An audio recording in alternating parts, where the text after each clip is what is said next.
call this one How to Disassemble a Bad Queen's Indian. Now, normally I have more time during the summer, but this summer, especially with Chessable keeping me busy with the Queen's Gambit project and the new Patreon, I'm creating content left and right. But every now and then I'll play a game like this that I like to share because I feel it's instructive, and especially on those rare occasions that I play at a quality level with the game, I got to tell somebody.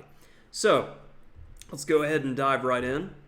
And you said in the intro, a bad Queen's Indian. You'll see. And by no means is my opponent any kind of pushover either. I mean, he's 2400 blitz rated in Lee chess. So knight f3, knight f6, we keep it going. And already this is one of those things that is starting to make me feel good. Because I know that in King's Indian setups, b6 is not going to be very useful, especially against the fianchetto variation. And I know in Queen's Indian setups, you typically want to reserve the d-pawn to play d5 in one go, or just in general, have it left back on d7 for a hedgehog structure. So already, we should be trying to figure out, depending upon Black's next move or so, what plan we should have. And keep in mind, this is a 3-minute game, but as soon as I saw this, I'm like, okay, if I can get in e4 favorably, which is something they normally prevent in the Queen's Indian, I'm going to be much better. And that's one of those hallmark ideas that if I have my knight on c3, pawn's normally on d4, Black's pawn's normally on e6, they're going to play bishop b4 to pin this knight, stopping e4. But that idea isn't here. So we should be able to make e4 happen. So bishop g2, bishop b7, castles, natural enough. Now, knight bd7. Okay, well, I'll get some space. So first point here, if Black now plays g6, I'm going to go d5, and I've had games where this knight will go from d4 and at some point d6, and this knight becomes a bone in the throat that is very, very difficult to deal with, very, very annoying. So my opponent starts fighting for the d5 square, and I continue my plan. Okay, knight c3. And how can we make e4 work? We've got to add somebody else. So rook e1 or queen c2. And this is one of those situations to where I'm choosing the more flexible of the two pieces, queen c2. The rook may be useful in f1 in the long term, but I definitely know my queen needs to move. Black castles, and I get in e4. So this is a relatively basic dream position that you could have against a Queen's Indian, because it's no longer going to be allowed to be a hedgehog. I mean, Black dreams of going c5 and c takes d4 to reach a hedgehog.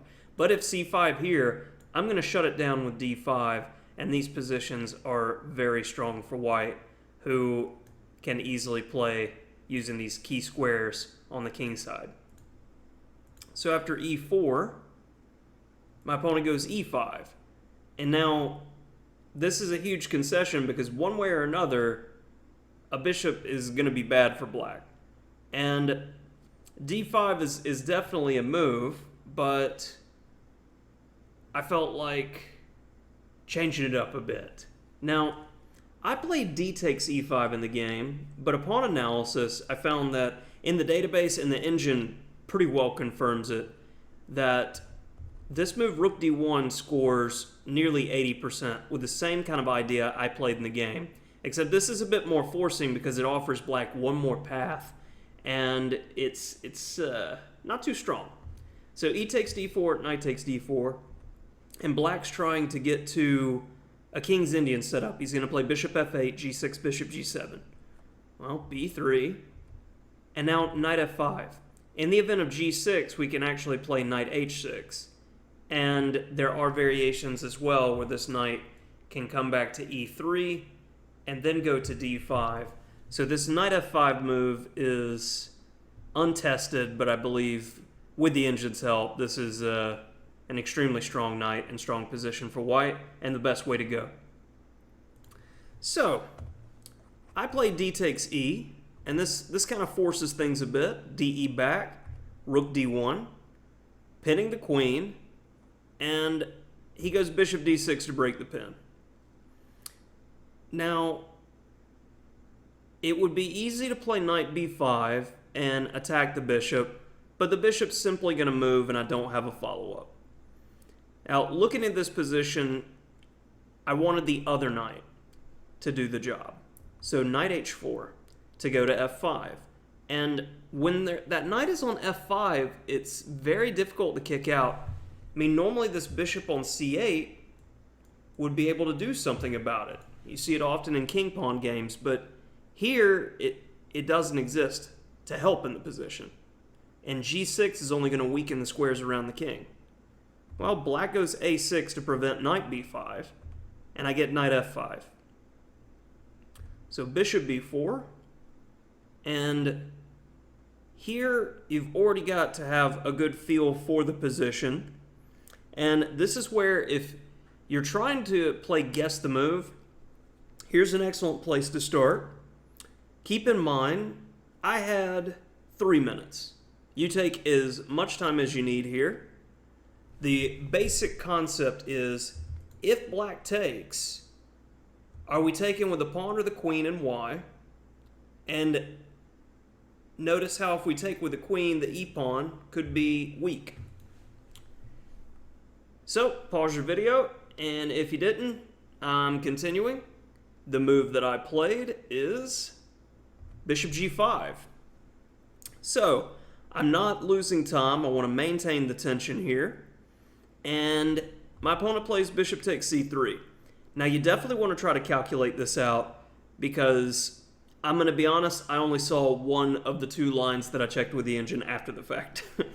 So, I did in fact play queen takes c3 here, and my opponent had a good sense that taking the e4 pawn was not going to work out. So first I'm going to show you the line that I saw. Knight takes e4, we trade queens, and in the event of rook a takes d8, I saw bishop takes b7, and I thought to myself, even if all this stuff kind of trades down, I've got to be better. So the question is, if bishop takes g2, this is one of those very nice tactical themes that you have to see it after the fact to really appreciate it. So this is white to play and win, and I feel like this is one of those problems that would be in Puzzle Rush, where it would be like a 1900 problem, because most people are like, okay, I'm just going to take the bishop. And probably taking the bishop is fine, honestly, but it's a very neat idea. Knight e7 check, king takes bishop, and after takes, you have knight c6, where the rook is kicked away, we take the knight, and we're up a clean piece. So I really like that tactical motif, and if black has had to give up his bishop for no reason at this point, white is absolutely crushing, and this is going to be over pretty quickly. So queen e8, and I just put my queen on a flexible square, protecting the e-pawn. And in a lot of these situations, if black gets overzealous and plays h6 here, bishop takes h6, g takes h6, queen takes h6, and that's pretty much all she wrote. So keep an eye on this tactical motif, because it's going to be important later. So black plays queen e6, a good move. And now, if I was playing most accurately, I should still be playing for the strong tactical idea on the king side, and I should add immediate pressure. Bishop h3 is that move to add immediate pressure. And I didn't see it immediately. And this was my first, well, I'm just going to shore up the position a bit. And this can be one of my greatest strengths as a player or greatest weaknesses, as I'll miss tactics occasionally, because I would rather have a complete grip on the position and give my opponent no chance. So I play b3. Just protect the c-pawn, no weaknesses, no problems. He goes knight g4, tickle on the queen. Okay, queen e2. And black's kind of devoid of a plan. And this is what you hope for when you make this type of move like b3. Now I'll play rook d2. Rook a81. Everybody's coordinated. a5. Black dreams of maybe getting some counterplay with a4. Well, I want to be able to move my bishop on h3, but I'm kind of worried about potential captures on e4 and all this nonsense, so f3. Now on h6, simply going to move the b out of the way. Bishop h3, lining up with the queen. Now the queen goes to e8. So, what would you do here? Remember that theme I told you to keep an eye on? It is significant. This is another tactics problem. White to play and win. Pause your video if you want to figure it out. If not, keep following with me. You can play bishop takes h6 and win immediately here. But of course, me being the person that I am, I play c5 first because I'm just having too much fun positionally. And as soon as I played c5, you know, this is one of those principles that happens in chess quite frequently, and a lot of people can't explain it.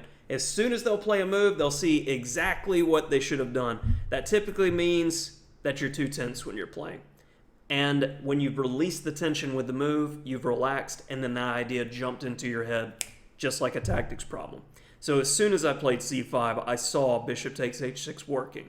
So I'm like, well, hopefully he'll just lose here, because knight takes c5 isn't going to do it. It looks like he's probably going to play b5, and I whip that pawn off immediately.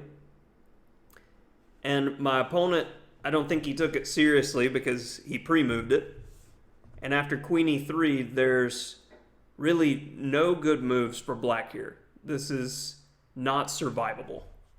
He plays knight h7, and after queen takes h6, he resigns. So that's it for the video today on how to beat a bad Queen's Indian. And we're definitely going to have some more content coming around, but it's in different avenues now. I'm popping up all over the place. I got to say, I'm loving it. And upcoming in Patreon, I just had the 14-part London System series.